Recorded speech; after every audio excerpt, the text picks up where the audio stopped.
Welcome to Savannah Zoo. Brought to you by Chick-fil-A Erie Zoo. Are you ready to see your favorite animals?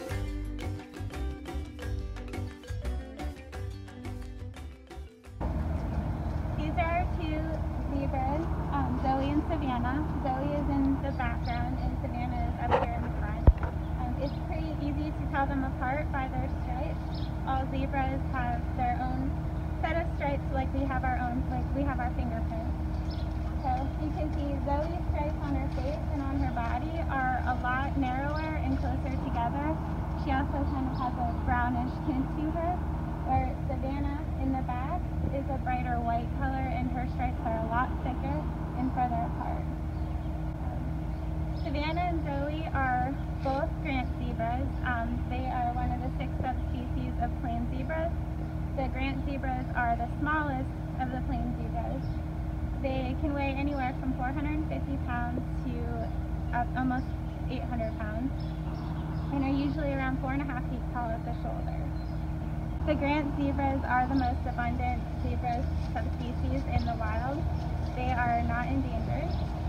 In the wild, these guys live in southern and eastern Africa on the savannas and grasslands. Their main form of diet is grasses. They can sometimes eat herbs and shrubs and stuff like that. But here at the zoo, they do get grain twice a day, but their main diet is free choice hay.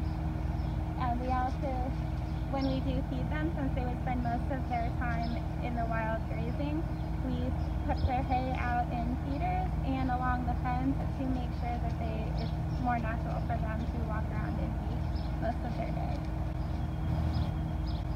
While they're eating, since they are more skittish and we are working on training them, we try to use this opportunity to get close to them and get them used to being close to us and eventually touching them, so that we are eventually able to do hoof trimmings and work on their teeth and stuff like that.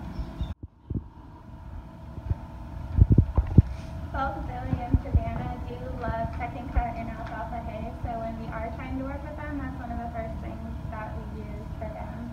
Zoe does like apples and carrots too, but they love their hay. One of the defining characteristics of zebras are their stripes, and one of the most common questions is, are they black with white stripes or white with black stripes? It was thought that zebras are white with black stripes because their coat pattern, if you look underneath their bellies or on the inside of their legs, their stripes don't come together, but underneath their fur is all black skin, so they are black with white stripes. Their striped coat pattern serves several purposes, the most common one being to keep predators away. So in the wild, when they are in large groups, it's harder for a predator to single out one zebra. It is also thought to be a form of fly control and air conditioning for them. So normally when there's just one person in here and they're used to us, we can move around them pretty easily and they stay pretty calm. But now that we're videoing and there's a new person in here, stuff, they can be a little bit more skittish. These guys take a long time to get used to anything new and any new routines or anything like that. When we first got Savannah, she was pretty friendly, but neither one of them were used to people going in with them. And it took almost a year to get her to the point where we could stand next to her and hand feed her and stuff like that. Sometimes we are able to touch her, but that's still a process and it's still taking a while. If there's something that happens that they don't like, they do hold a grudge for a while, and it can take a couple weeks for them to get back to the routine of being able to come up to us and us being able to touch them.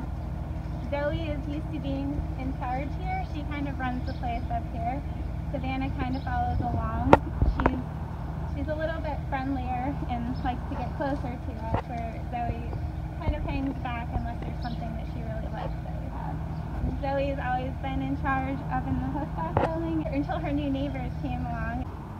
So if anyone remembers seeing our donkey in the zebra yard in the past couple of years, this is Ethel.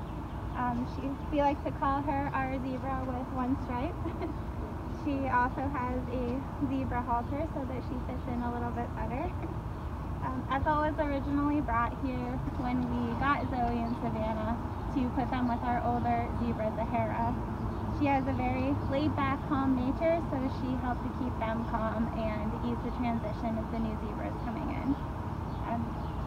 Ethel was very close with Zahara, and they were always together. So when Zahara passed away a couple years ago, she kind of became the outcast in the group with the zebras. And also they're a little bit younger than her, so they were a little more rambunctious. So now she lives next door to them with our older donkey and our mini horse. Ethel's very sweet. She loves hugs, and she likes to go for walks around the zoo. She loves to follow us around. She loves treats. She gets very pushy around feeding time because she wants all of the food. But she is one of the sweetest donkeys that I have ever worked around. Poppy and Chelsea first moved up here. There's kind of a rivalry going on between Zoe and Poppy at the fence here. Since moving up, it has gotten better. Poppy kind of seems to have taken charge here and kind of runs the place now, and Zoe has backed off a little bit.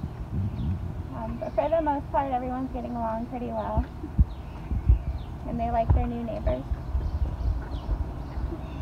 Although zebras closely resemble horses, their unpredictability and tendency to panic under pressure do not make them a good candidate for domestication.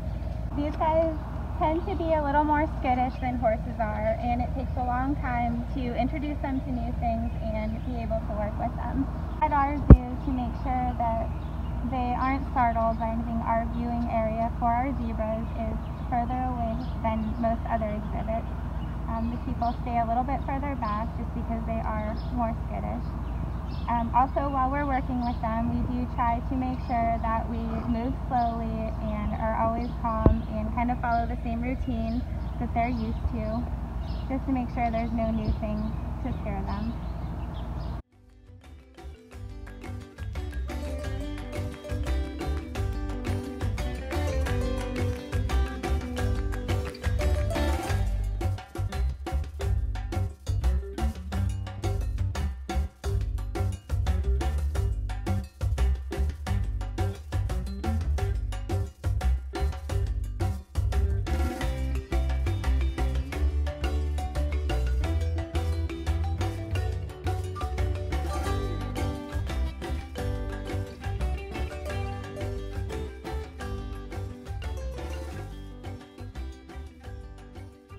Favorite things about working with the zebras is that they are such a challenge as far as training and getting a good relationship with them, because it does take so long and there's a lot involved in the process of that. When you actually do get results with them and you do get the relationship with them and start to see progress in the training, and that is very rewarding. Thank you so much for joining us in Chick-fil-A this week for What's Moo at the Zoo with the Zebras. If you are interested in supporting the Erie Zoo or Savannah and Zoe, please visit our website at eriezoo.org to see all the ways you can support the zoo today.